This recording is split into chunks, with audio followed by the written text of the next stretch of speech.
우리 합독할까요? 계시록 11장 15절로 19절 말씀 시작.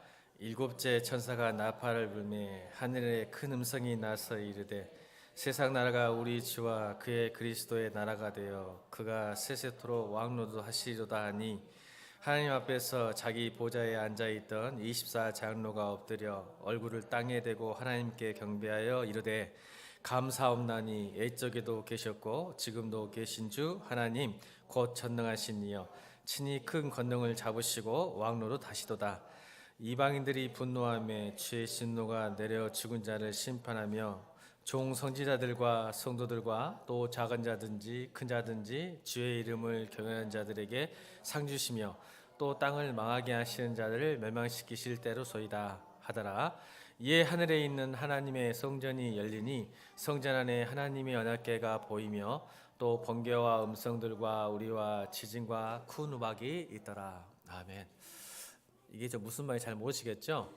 저도 요한계시록 참 조심스럽게 다루어야 되고, 저도 이제 학교 다닐 때 대학원에서 배우기도 하고 제가 공부하는 박사과정에서도 배웠던 부분이긴 하지만 어려운 건 사실이에요. 왜 그런지 아세요?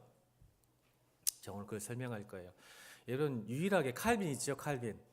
정교계에 가면 칼빈과 루터가 있죠. 근데 칼빈이 유일하게 주석하지 못한 책이 요한계시록이에요. 그만큼 어려운 책이에요. 대가입니다. 칼빈.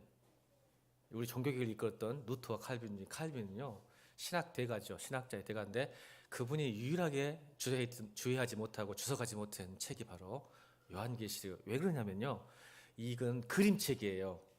서술식이 아니에요. 여러분 잘못하면 이게 서술한 것 같이 보이지만 그림책처럼 이미지하고 상징화 시켰어요. 그래서 이게 무슨 상징인지 무슨 이미지인지를 잘 깨닫지를 못해요. 왜냐면요, 우리 인간의 한계라는 게 있어요. 내가 보는 세계, 내가 보는 관점에서 하나님 나라를 본다는 게 쉽지 않기 때문에 그렇습니다. 맞죠?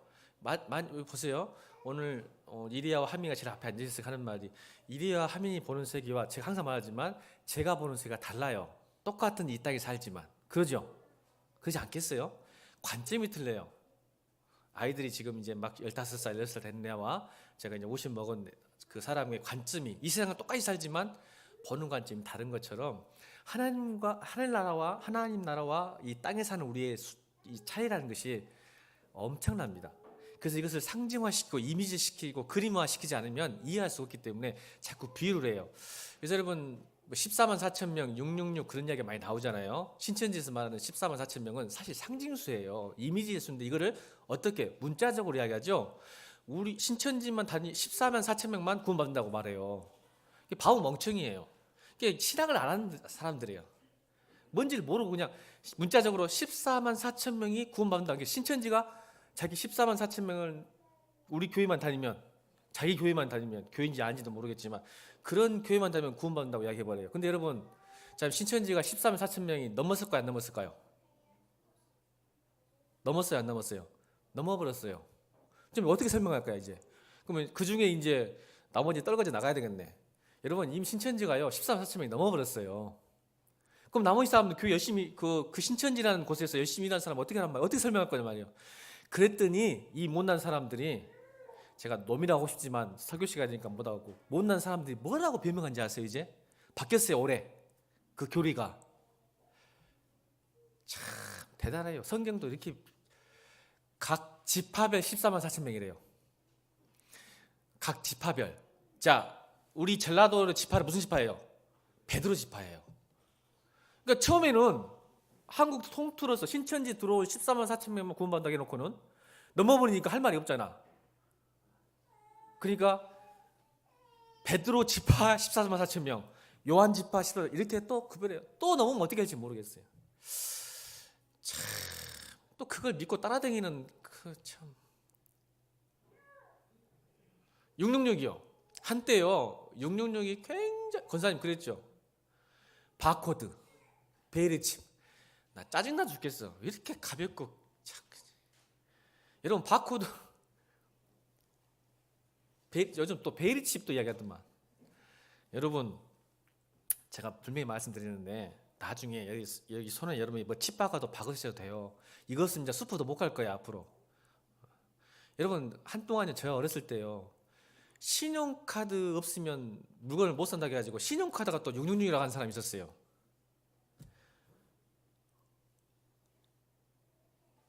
시간 지나보세요. 이게 말이 됩니까, 말이? 이게 이 상징과 이미지를 잘 모르니까 자꾸 문자적으로 666 상징수예요.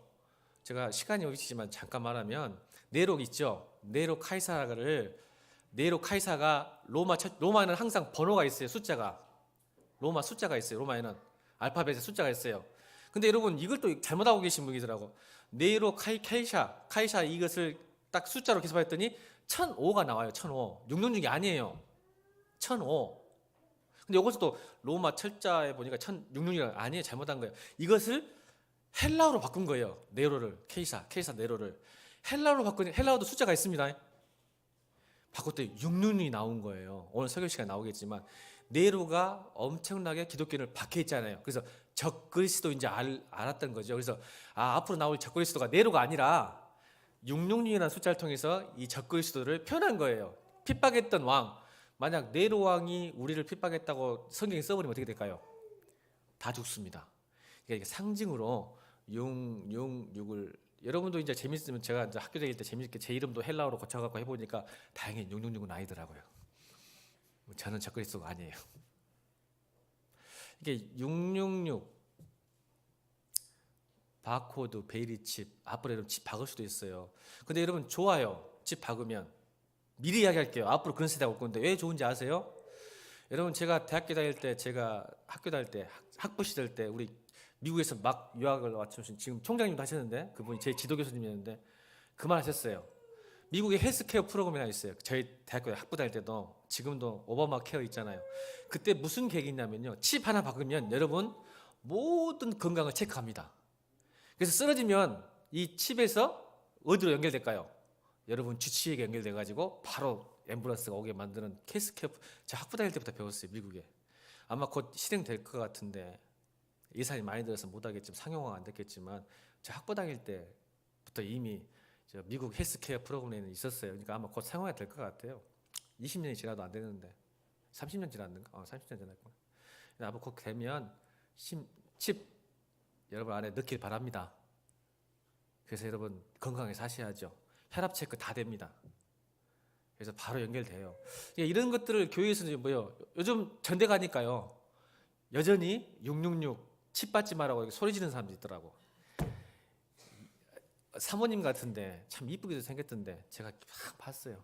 아이고 참말로 여전히 전대감이 있어요. 666 칩 받지 말라고. 이게 중요해요. 하나님 원하는 답을 찾아야 되는데 자꾸 우리가 원하는 답을 찾으니까 그런 것 같습니다. 계시가 이렇게 어려워요. 상징화시키고 이미지화시켰기 때문에 하는 겁니다.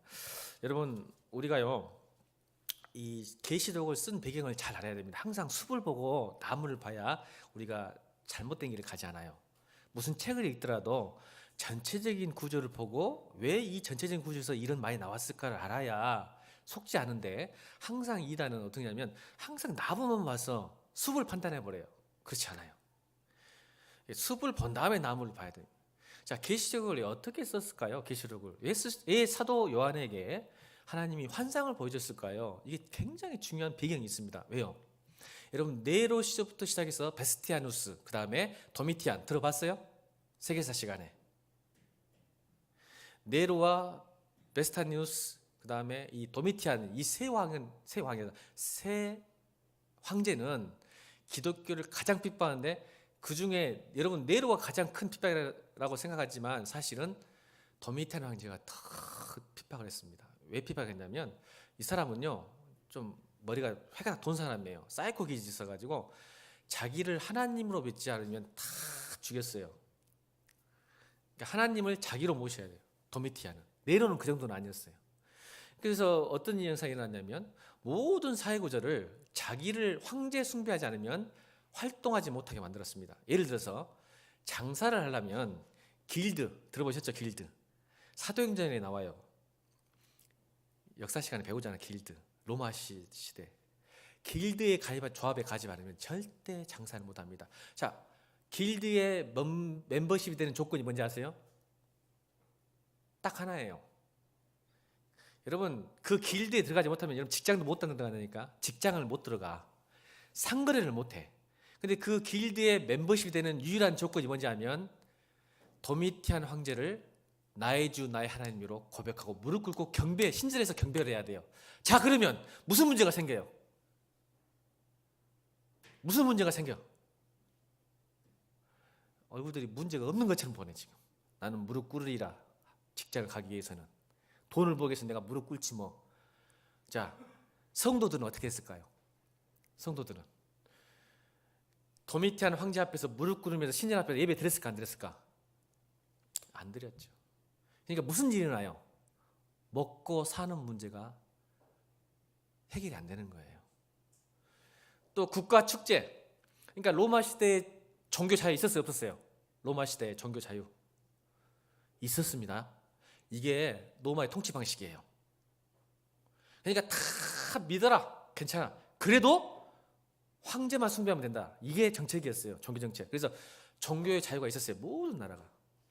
그런데 황제를 숭배해야 되는데 모든 나라가 황제를 숭배하고 자기네 신도 믿는데 유일하게 더럽게 말하는 족속이 있었으니 여러분 같은 사람들 말을 더럽게 안 들어.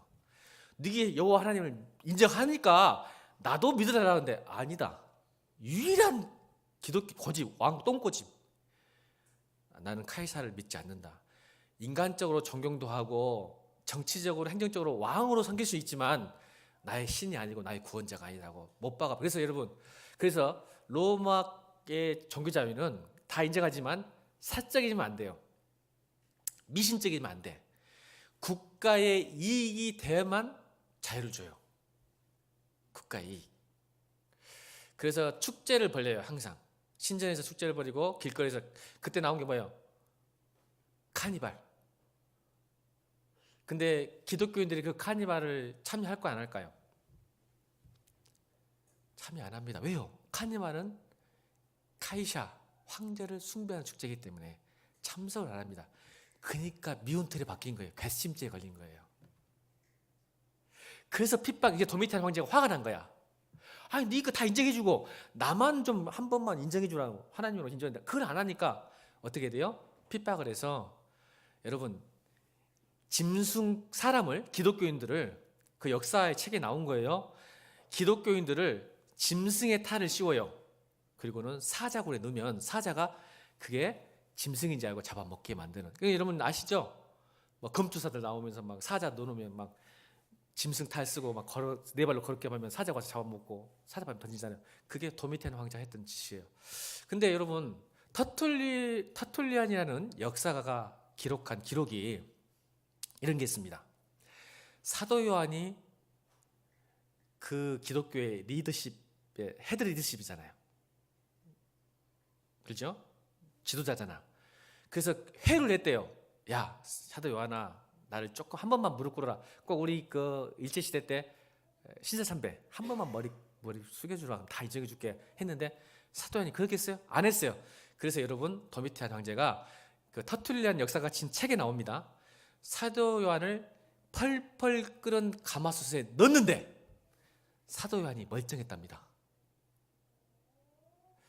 꼭 우리 다니엘의 사자굴과 또 그 세 친구의 풀무풀 같죠. 동일해요. 다니엘과 요한계시록에 신기하게 그 구조가 있어. 근데 살아났답니다. 그러니까 화가 나서 죽일 수는 못 쓰니까 밤모섬으로 유배를 벌였다는 역사적 기록이 터툴리안에 있습니다.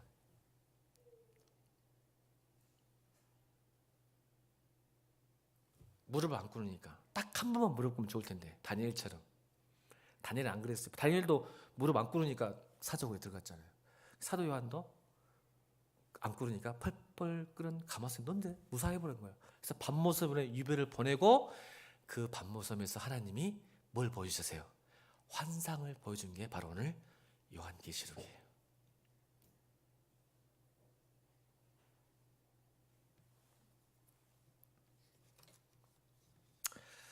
이걸 통해 우리가 알고 있는 건 뭘까요?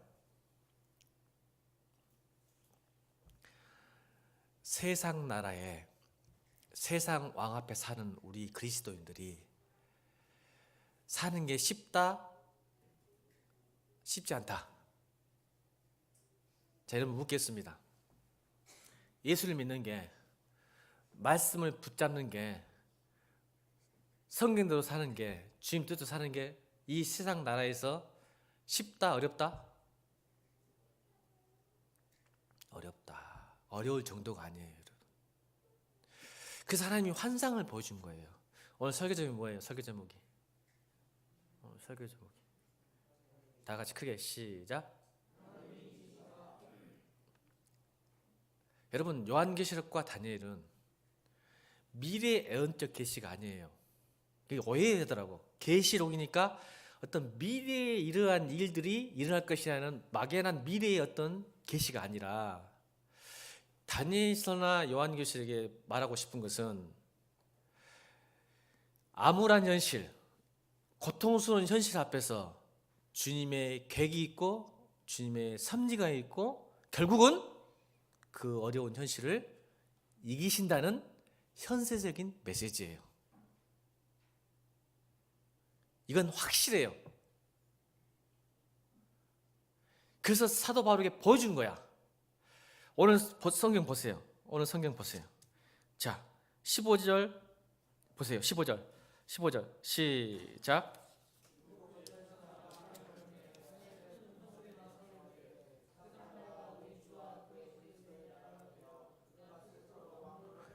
아멘. 세상 나라가 우리 주와 그의 그리스도의 나라가 되어 그가 세세토록 왕노를 하시다. 뭐냐? 세상 나라. 그러니까 지금 로마 시대잖아요. 로마. 사도 요한이 살았던 시대. 로마 시대에 세상 나라가 어떻게 된다고요? 하나님이 오셔서 이제 세상 나라는 무너지고 왕노를 할 것이다. 말은 무슨 말일까요? 여러분, 다니엘에 보면 바벨론에서부터 시작해요. 4가지 짐승을 봐요. 다니엘이 환상을 봅니다. 이제 이것을 잘 기억하는 것은 뭐냐면, 다니엘을 통해서 요한계시록도 반드시 이루어진다는 것을 또 한 번 계시하는 거예요. 다니엘서의 역사는 뭐냐면, 바벨론이 그 당시에 로마처럼 가장 왕성한 나라였어요. 그게 신이었어요. 바벨론은 느부갓네살 왕이 그 당시에 신이었단 말이에요. 똑같이. 근데 그 느부갓네살 왕이 환상을 봅니다. 꿈을 꿉니다. 그리고 다니엘에게 그것을 해석하게 만들어요. 해석하는데 뭐라고 말해요? 다니엘이 당신 죽습니다. 그리고 이 나라는 망합니다. 와, 멋지네. 아무리 꿈이 사실이라 해도 왕 앞에서 그런 말 하면 되겠습니까? 자기는 숨기고 딴 말 해야지. 아이고, 잘 될 겁니다. 이렇게 해야 살아남을 건데, 다니엘은 말해요. 당신 죽습니다. 그리고 이 나라는 바벨론, 그 당시에 가장 왕성했던 나라 망합니다. 합니다. 근데 그 다음 그 해석을 듣고 여러분 성경 다니엘서 보세요. 2장에 나옵니다. 바로 그 다음에 느부갓네살이 죽어버립니다. 이게 무슨 말일까요? 그래서 그 느부갓네살이 죽고 난 다음에 바벨론이 사라져버려요. 그리고 뭐가 나올 거예요? 역사예요. 자, 바벨론이 끝나면 뭐가 나와? 메대와 바사. 메대, 그래서 이 느부갓네살이 죽고 메대라는 나라가, 바벨론이 사라지고 메대가 들어가면서 그 메대 왕이 다리오 왕이에요. 다리오. 그때도 다리오도 다니엘이 총리를 또 해요. 바사와 나라져요. 바벨론 나라가 메대와 바사 나라지고, 이걸 통합한 왕국이 어떤 나라예요? 메대와 바사를 하나로 또 만들어 통일하는 국가. 이거 초등학교 나오면 다 아는 것 같은데, 알렉산더 대왕. 그리스, 헬라는 뭐라? 헬라. 그럼 헬라가, 알렉산더 대왕이 무너지고 뭐가 나와? 오늘 요한계시록 로마. 다 무너진단 말이에요. 그러면 여러분, 로마가 무너졌어요? 안 무너졌어요? 이것도 대답 안 할 거예요. 로마 무너졌어? 안 무너졌어? 무너졌잖아. 자, 이 말은 뭔 말이에요? 요한계시록을 본 이 말, 세상 나라는 지금 로마를 가리키는 거예요. 자, 이 세상 나라는 무너질까 안 무너질까? 앞으로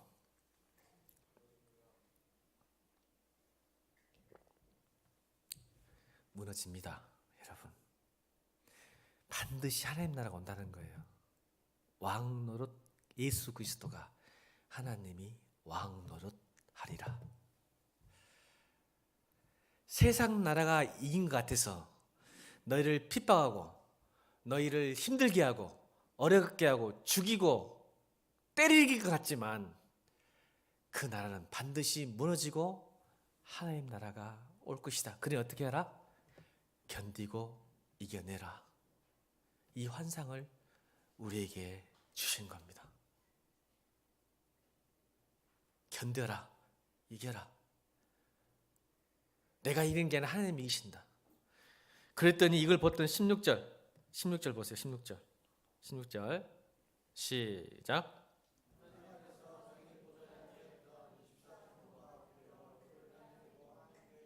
이걸 지금 사도 요한이 본 거예요. 그랬더니 그 모습을 봤던 24장로, 저 24장로도 상징수예요. 그래서 여러분 신학자들이 엄청 많이 말을 하는데 몰라요. 솔직히 말할게요. 저도 누구 뭔지 몰라요. 더 공부해야 되겠지만 제가 주석을 아무리 찾아봐도 여러분 잘 이걸 어떻게 가장 지금까지 정통한 신학자들이 뭐라고 하냐면 24장로를 구약의 12지파, 신약의 12사도를 합친 거라고 말해요. 또 어떤 신학자는 20장로를 그래서 완전수기 때문에 12, 12 곱하기 2 하니까 완전수기 때문에 지금 현재 예수를 믿는 하나님 백성들을 상징한다 이렇게 이야기해요. 저는 모르겠어요. 솔직하게 저게 뭘 상징하는지. 저의 입장에서는 아무리 공부해도 답이 안 나와요. 저를 감동을 못 시켜요. 그러나 중요한 건 뭐냐면 하나님 앞에서 자기 집 받았던 모든 장로가 하나님 나라의 완성된 것을 보고 하나님께 경배하고 찬양하더라. 아멘. 이게 중요한 거겠죠. 여러분 예수님도 그러셨어요. 잘 보세요. 예수님도 가끔 이런 그림, 이런 빛빛체를 주셨어요. 우리에게. 이게 대단한, 여러분 이게 하나님 성경을 잘 보면 재밌는 게 있는데 그거예요. 요한계시뿐만 아니라 예수님도 이런 그림을 주셨어요. 우리에게. 보세요. 예수님이 이 땅에 오셔가지고 가장 공생애 3년 동안 가장 많이 했던 사역이 뭐죠? 가난하고 소외당하고 병 눌리고 억눌리고 아픈 사람 찾으셔서 그분 사람들을 구원하셨죠. 아멘입니까? 그 당시에 권력자들, 지도자를 만나지 않으셨어요. 항상 과부와 고아와 창녀와 죄인들을 만나시러 사역하셨어요. 맞습니까? 이유가 있어요. 그렇게 하시다가 갑자기 하나님께서 베드로를 데리고 어디로 가십니까? 변화산으로 딱 가세요. 뜬금없이 변화산 가서 베드로에게 뭘 보여주시죠? 갑자기 예수님 얼굴이 변하고 그렇게 그리워했던 모세와 엘리야가 딱 등장하는 거예요. 아까만 해도 막 가난한 중풍병자 고쳐주시고 어려운 사람 고치시다가 뜬금없이 베드로를 듣고 가서 변화산에서 변형된 예수님의 진짜 모습, 신성 보여주시고 이스라엘 백성이 가장 존경했던 모세와 엘리야를 딱 보여주시는 거예요. 그랬더니 이 베드로의 반응이 뭐예요? 몰라요? 베드로의 반응 몰라요? 예수님 초막 3개를 지읍시다. 너무 좋습니다. 너무 좋습니다.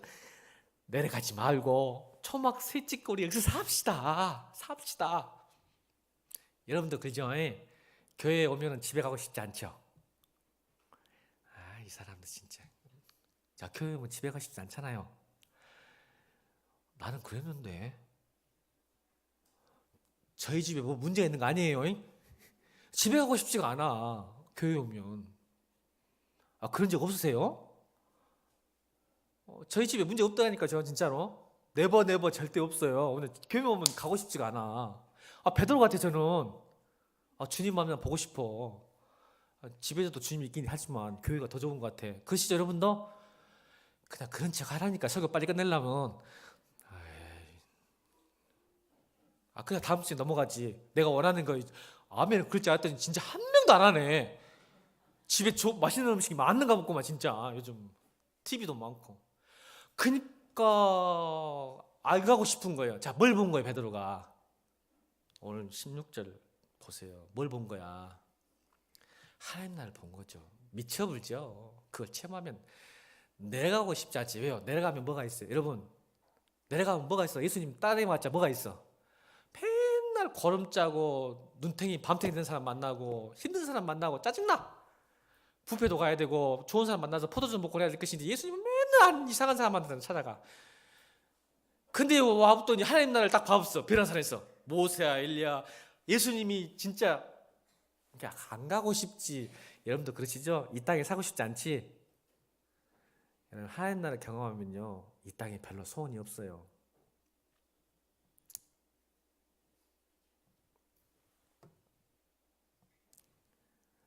제가 그런다잖아요.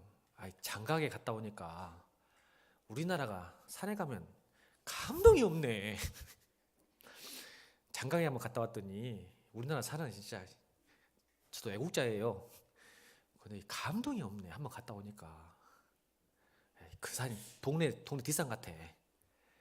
우리 수준이 그 수준이야. 근데 예수님이 가죠. 다시 내려갑니다. 어디로 갔을까요? 딱 재밌는 게 뭐냐면 바로 내려가자마자요, 어렸을 때부터 귀신 들린 아이를 만나러 가십니다. 할렐루야.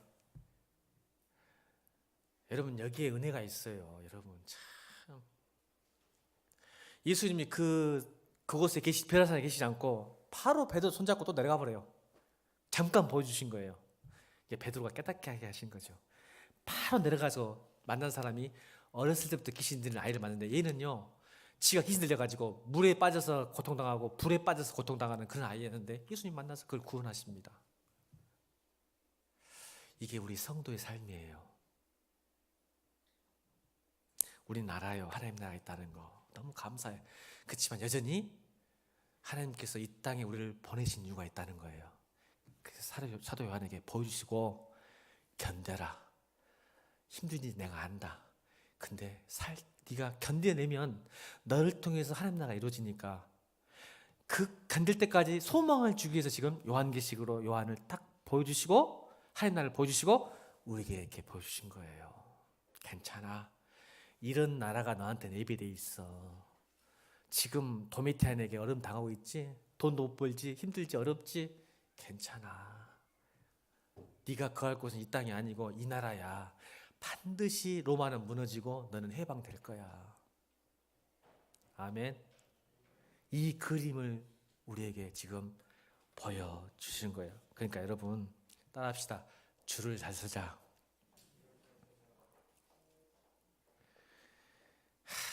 세상 나라에 줄 서시면 멸망하고 망하는 나라 줄 좀 서지 말고 하나님 줄 서세요. 제가 군대에 있을 때 줄 잘못 서가지고 더럽게 고생했습니다.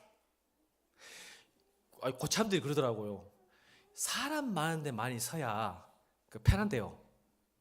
사람 적은 데 가면 고생하니까. 그래서 저도 모르고 이병 때 대대 집합 하니까 막 우르르 해갖고 막 줄 서라고 하더라고. 우르르 섰어요. 그랬더니 사람들 엄청 서 있더라고. 그래서 나도 모르고 그냥 섰어. 한 2-3시간 섰는데 알아봤더니 쫙 강원도인데 쫙 밑에까지 가서 작업화 시키려고 준비시키는데 이 줄 조그만 쓴 데는요, 남아서 연병장만 청소하면 됐었어요. 사람 많은데 줄 서고 있었더니 난 그게, 우리 고참이 가르쳐줬다니까. 무조건 사람 많은데 서라. 그러면 고생 덜 한다. 나 대체 그런 것 같아. 사람 많으면 좀 나눠서 일할 수 있겠잖아. 얼마나 고생했는지. 한 몇 명 쓰는 사람 남아가지고 나중에 왔더니 청소할 게 없어가지고 놀았대요. 3박 4일 동안. 우리 3박 4일 동안 고생하고 왔는데, 땅 파고 왔는데. 여러분, 줄 잘 서야 됩니다. 여러분, 세상 나라는요, 통계와 보이는 것, 이론, 이런 것을 보여주기 때문에 있어 보이는 것 같지만, 그래서 세상 사람들이 많이 몰려요. 맞죠? 그래서 예수님께서 우리에게 뭐라고 하셨어요? 나를 따라오는 것은 협착한 길이고 좁은 길이다. 다시 한 번 합니다. 줄을 잘 서자. 줄 잘못 서면 고생 뒤지게 한다. 여러분, 우리는 가끔 보이기 때문에, 만져지기 때문에 세상 나라에 줄을 쓸 때가 있어요. 우리도 대부분요, 여러분도 그런 것 같아. 대부분 사람 많은데 막 가서, 음식점을 가더라도 사람 많은데 가고, 뭐 한다 해도 사람 많이 가는데 막 가는 경향이 우리가 있지 않아요, 여러분? 사실. 근데 잘 생각하셔야 돼요.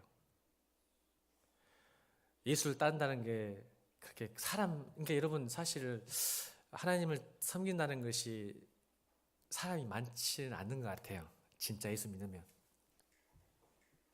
쉽지 않는 길이기 때문에. 여러분, 지금 제가 여러분 애굽에서 탈출한 이스라엘 백성들이 가나안 땅을 가기 전까지 수많은 불평들이 있었잖아요. 잘 기억해 보세요. 왜 그랬냐면 그들이 불평은 뭐였냐면 자기들이 살아왔던 어떤 관점이 뭐였냐면 유일하게 그들이 아는 세상 나라는 어떤 나라였을까요? 애굽에서 탈출했던 이스라엘 백성들이 불평과 원망이 많았잖아요. 가나안 땅 들어가기 전까지. 근데 이유가 있어요. 그들이 바라보는 것은 자기들의 비전과 자기들의 상상은 뭐밖에 없었어요. 이집트에 사는 그거밖에 없었어요. 그러니까 하나님이 가르쳐준 가나안 땅에 대한 비전과 꿈을 못 본 거예요. 그러니까 뭘 원망했을까?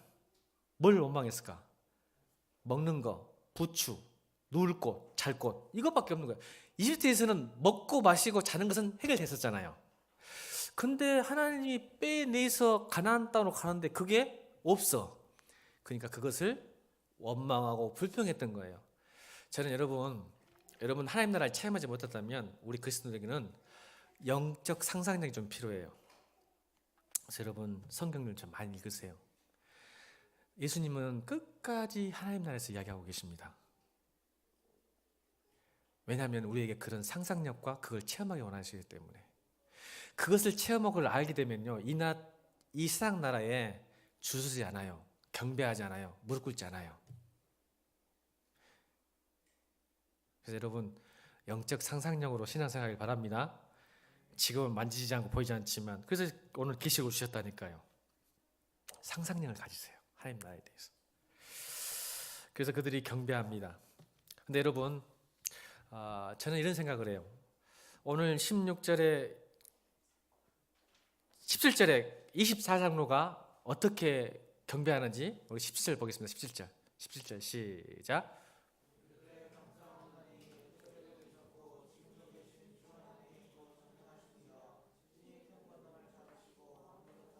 그렇죠. 어떻게 감사하죠? 어떻게 경배하죠? 감사하죠. 감사하옵나니 옛적도 계셨고 지금도 계시고 앞으로 오실 우리 하나님. 자, 뭘 감사해요? 예전의 것도 감사하고 지금도 감사하고 미래 일도 감사하옵나니. 근데 저는요 좀 불만이 있어요. 나는 24장로가 감사한 것은 너무 당연한 것 같아요. 왜요? 조건에 대한 만족하는 게 감사하잖아요. 왜요? 하나님 나라가 왔기 때문에 감사할 수 있잖아요. 안 그래요? 그래요, 권사님. 조건이 만족이 됐잖아요. 내가 소원하고 내가 원하는 것이 딱 되면 감사하는 것은 여러분이나 저랑 똑같아요. 세상 사람도 안 믿어도 나 좋은 대학 대하고 좋은 시험 합격했다고 하면 감사하죠. 한턱 쏘죠. 야, 뭐야, 내가 쏠게. 할 수 있잖아요. 그래서 저는 24장로의 감사는 너무 당연하고 감동도 없어요. 근데 내가 이면을 봤어요. 사도 요한의 감사예요. 이걸 본 사도 요한의 감사. 저는 사도 요한도 감사했다고 믿습니다. 이게 영적 상상력이에요. 이걸 보고 24장로가 하나님께 예배하고 감사하는 모습을 보면서 사도 바울은 하나님 나한테는 왜 그러세요? 이렇게 했을까요? 내 현실은 지금 도미티안에게 가마솥에 들어가지고 아파 죽겠어요. 힘들어 죽겠어요. 하나님이 살아계시다면 지금 내 삶 속에서 나타나 가셔가지고 지금 뭔가를 변화시키시고 뭔가를 은혜를 주셔야 되지. 아니 나와 상관없는 뭐 다른 조금 먼 미래에 역사하시면 내가 무슨 감사가 되겠어요. 그래요 안 그래요 우리는? 솔직하게 하나님 앞에 솔직합시다. 당장 내 현실에 뭔가 변화가고 은혜가 있어야 내가 감사하지. 조금 먼 미래 뭐 하나님 많이 나 오신다고 하면 내가 죽어서 뭐 한답니까? 내가 늙어서 응답받으면 뭐 한답니까? 그래요 안 그래요? 저는 그러는데 여러분 참 저보다 믿음이 좋아하고 안 그런가 봐요. 현실이 힘들어도 난 감사할 수 있어. 뭐 미래 언젠가 해주시겠지. 그래서 제가 지난 주일날 억지라도 감사하라 해서 여러분 낙타의 눈을 보여줬잖아요. 그것도 중요하긴 하지만 저는 오늘 다른 감사를 여러분에게 소개하고 싶어요. 제가 꼭 숨겨놓은 감사 하나가 있어요. 여러분도 오픈해야 될 것 같아서. 여러분 제목 양들이잖아요. 사도 요한이 감사를 했을 거예요. 지금 상황이 엄청 어려워요. 가마솥에 들었다 나왔다니까요. 근데 또 감사할 수 있었던 것은 왜냐면요, 이거예요. 따라합시다. 사도 요한은 반항하다, 저항한 거예요. 누구에게? 사도 요한의 감사는 누구에게 저항한 걸까요? 도미티안 황제와 세상 나라와 세상 왕에 대한 저항이에요. 너희들이 나를 아무리 괴롭히더라도, 세상 시스템이 나를 얼마나 괴롭게 할지라도 나는 여호와로 인해 감사할 것이다. 이건 저항입니다. 여러분이 오늘 주일을 지키잖아요. 따라합시다. 내가 주일을 지키는 것은 세상 나라의 시간에 대한 저항이다. 아멘 하세요.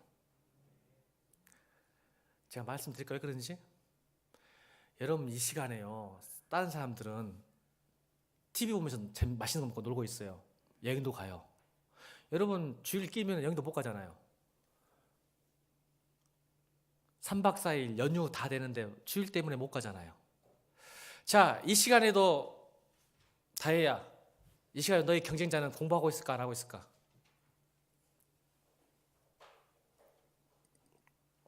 안 한다고 믿냐? 공부 뒤지게 하고 있다. 넌 지금 여기서 뭐 하냐? 게임이 안 되지. 놀아요. 다른 사람들은 재밌게. 또 공부도 하고 돈도 벌어요.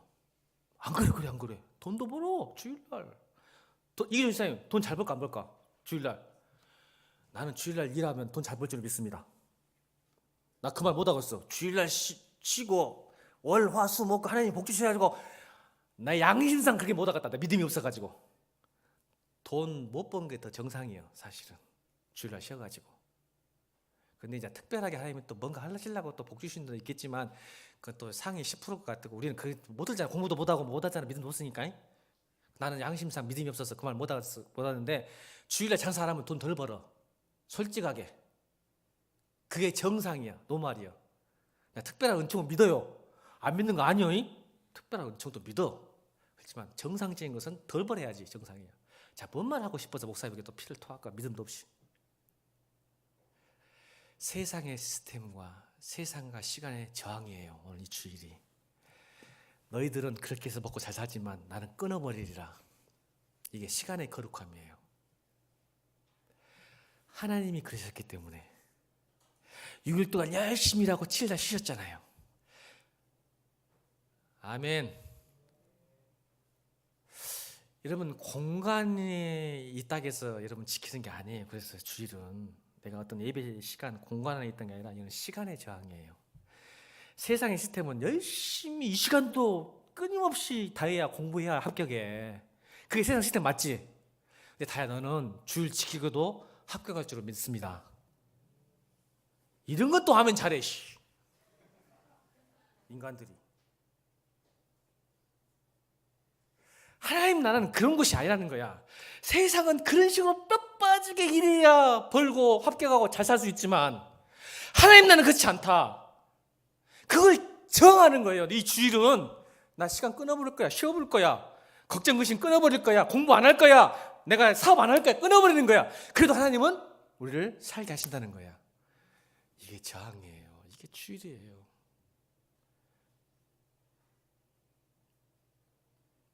그럼 여러분, 11조는 제가 말씀드렸죠. 11조만 안 드리면 여러분 3년 4년 안에 차 한 대 삽니다. 이은주 집사님, 그래 안 그래요? 다 갚아버려요. 3년이면 11조 안 내고 버티고 그냥 3년만 내가 쉽지 않네요. 차 한 대 사버려. 근데 뭐에 대한 저항일까요? 재물이 신이 아니다는 것을 저항하는 거예요. 나의 신은 돈이 아니고 오직 하나님뿐이다. 아멘입니까?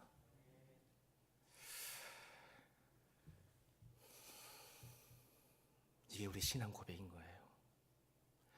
여러분, 제가 오늘 제 이야기에서 미안한데 여러분 신앙을 위해서 제가 오픈하겠습니다. 저기 저 전재집사님 우리 교회 회계예요. 저는 이 교회 올 때부터 제 헌금이요, 가장 많은 헌금이 뭔지 아십니까? 11조가 가장 크지 않아요. 사회비가 적어서. 주일 헌금도 별로고 성경 없는데 제가 항상 가장 많이 드리는 헌금이 뭘까요? 다 나왔어요. 이제 하나 남았어. 뭐 남았을까요? 안 해요. 우리 저 있잖아요. 알아요. 저는요, 무리하게 감사한 거 매 주마다 드립니다. 11조보다 더 많고요, 주일 헌금보다 성경보다 더 많습니다. 제 신앙입니다. 죄송합니다. 이건 개인적이지만 목사니까 여러분들에게 가르쳐야 돼요. 왠지 아세요? 우리의 감사는 대부분 세상 것입니다. 그래 안 그래요? 대부분이. 나는 그걸 저항합니다. 내 감사 헌금은 하나님, 주신 것도 하나님이고 거둔 것도 하나님이시고 모든 것이 하나님의 은혜입니다. 그것을 내가 뭘로 표현할까요? 감사로 표현합니다. 근데 마음도 드리지만 내가 제일 소중한, 저도 돈 좋아한다니까요. 가장 힘들고 어려운 재물에 대해서 드려버려요. 그래서 세상이 주는 감사가 아니라, 나는 내가 그것이 기쁘건 슬프건 자식이 대학을 합격하든 떨어지건 그런 것에 내가 좌지우지 않겠다는 나의 신앙 고백이에요. 제일 많이 드립니다. 제 저항이에요. 이 세상 나라를 향한. 흔들리지 않겠다. 세상이 주는 것 때문에 일희일비하지 않겠다. 가져간 것도 하나님이고 주신 것도 하나님이라는 것을 항상 고백하는 거예요. 매 주일마다 제가. 오늘 처음 이야기합니다. 여러분에게.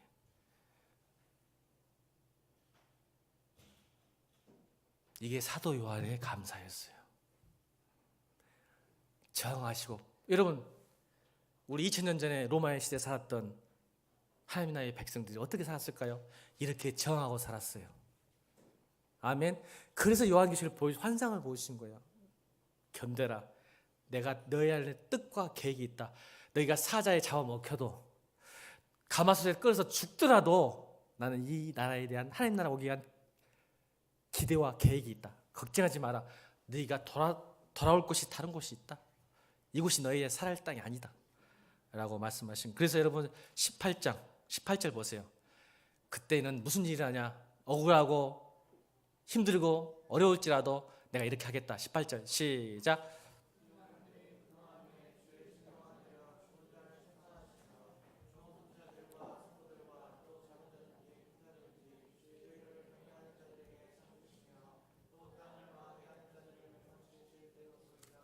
아멘. 이렇게 위로와 격려를 주시는 거예요. 내가 그 나라가 오면 상과 심판이 반드시 있다. 내가 조금 미안하다. 너희들한테 이런 어려움을 줘서. 그러나 견뎌라. 내가 이길 것이다. 아멘. 반드시 세상 다 이긴다. 그때는 내가 상과 심판으로 갚겠다. 그래서 요한이 세상 나라에 저항하면서 감사하며 그의 신앙을 지킨 줄로 믿습니다. 저는 19절을 강의할 시간이 없어요. 굉장히 중요한 말인데 제가 19절 언제 반드시 하겠습니다. 굉장히 중요한 말이지만 오늘 마무리할 때, 여러분 우리 하나님에 대한 상황에 관계없는, 현실성 없고 순진무구한 감사도 아니고 조건에 만족한 감사도 아니고 억지로 드리는 감사도 아니라, 나의 감사는 세상에 저항하는 것입니다. 오늘 주일도 여러분 이기셨습니다. 하나님의 은혜로. 이게 19절이에요. 하나님의 은혜로 여러분 세상을 이기셨습니다. 아멘. 옆에서 인사합시다. 당신 오늘 주일을 지킴으로 세상을 이기셨습니다.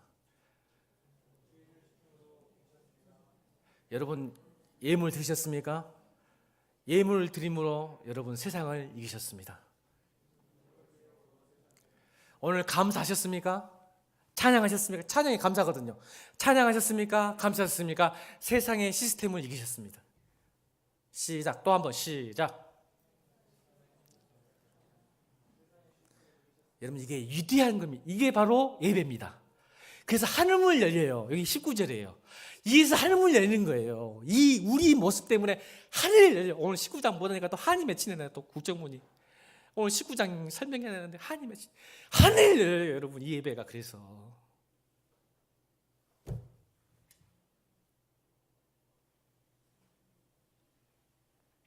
하나님 말씀 우리 찬양합시다. 믿음으로 서리라.